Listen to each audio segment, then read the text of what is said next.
Шығыс Қазақстан облысы Үржар ауданы Үржар колледжі коммуналдық мемлекеттік мекемесі. Алғашқы әскери және технологиялық дайындық жетекшісі Сақанов Айдар Қазбекұлы. Тәрбие сағатының тақырыбы Қазақстанның ядросыз мемлекетке айналуындағы елбасының рөлі. Елбасының ядролық қаруға қарсы бастамалары еліміздің халықаралық саясатының ұлық ұстанымына, тұғырлы тұтқасына айналды.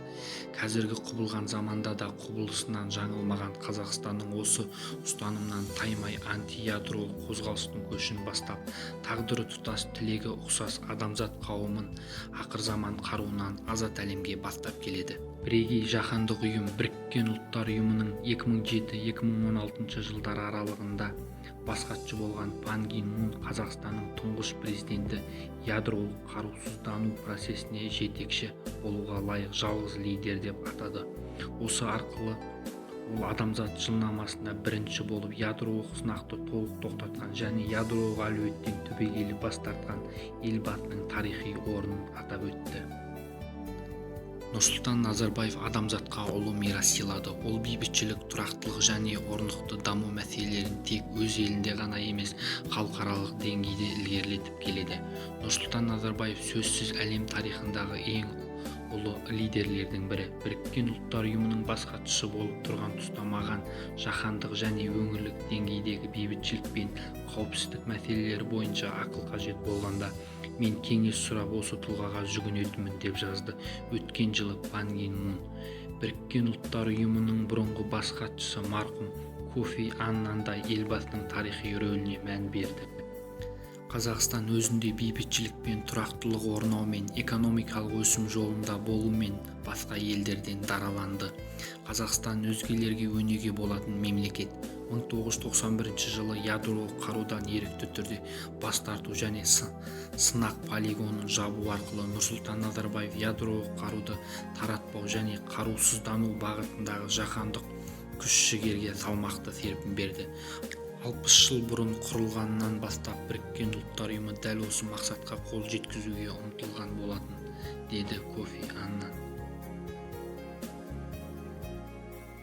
Халықтың атын ешкім естімеген ауруларға ұшырап, азаптанып өлу, ұлттың гендік қорының бұзылуы, қоршаған ортаның алапат ластануы қазақ жерінде 1949-1991 жылдар аралығында әрекет еткен Семей ядролық полигонының зардабы аса ауыр еді.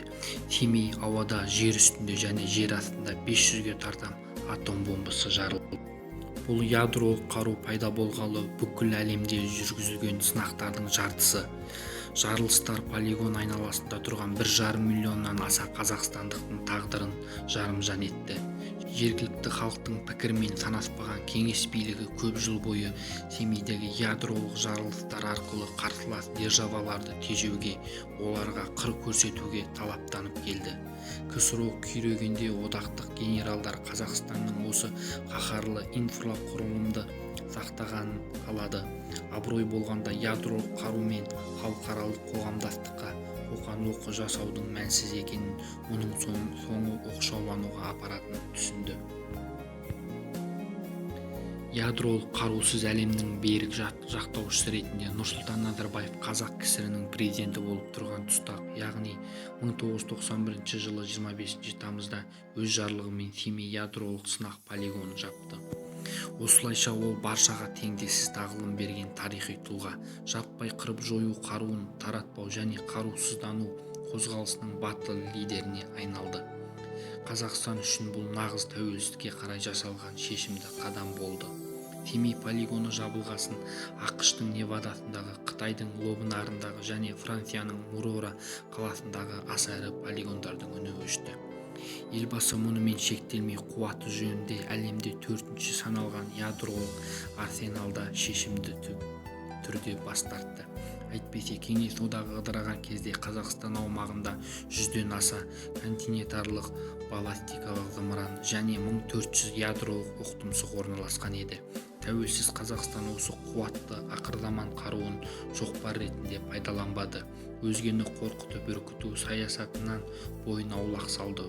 Бүкіл елмен бейбіт әрі өзара тиімді қарым-қатынас құруға күш салды. Халықаралық қауымдастық Қазақстанды сенімді серіктес, бейбіт ел ретінде таныды.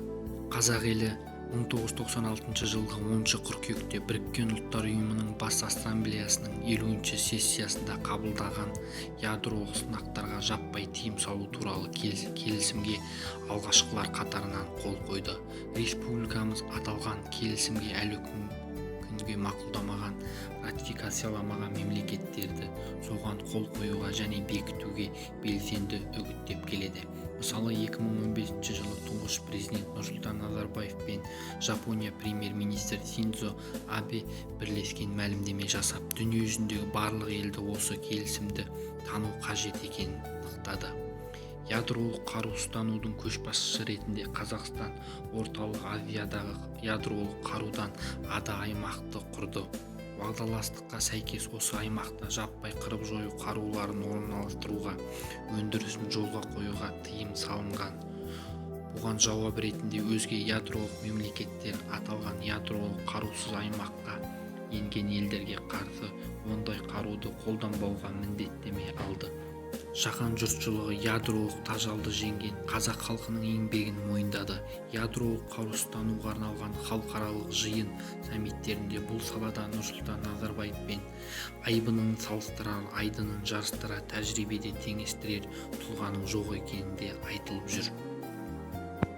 Қазақстанның тұңғыш президенті ядролық сынақтарға тыйым салудан, ядролық қарудан азат әлемге деп аталған халықаралық конференцияда атом жобасын ұсынды. Жобаның арқасында әлемдегі кез келген адам ядролық сынақтарға жалпылама тыйым салу келісіміне қосылу туралы жаһан елдерінің үкіметтеріне арналған петицияға қол қоя алады. Бүгінде жобаны төрткүл дүниенің әр атырабынан 313.605 адам қолдаған. Елбасы 2016 жылы Вашингтондағы ядролық қауіпсіздік саммитінде жаһан жұртшылығының әлем 21 ғасыр манифестін ұсынды. Нұрсұлтан Назарбаевтың ядролық қарудан ада әлем құру туралы көзқарасы, сондай-ақ соғыс пен шиеленістерді тыюдың жаңа стратегиясы баяндалған. Бұл стратегиялық құжат қазіргі кезде де аса өзекті болып отыр. Нұрсұлтан Назарбаев ядролық сынақтардан азат әлем үшін чемпион мәртебесіне ие болды.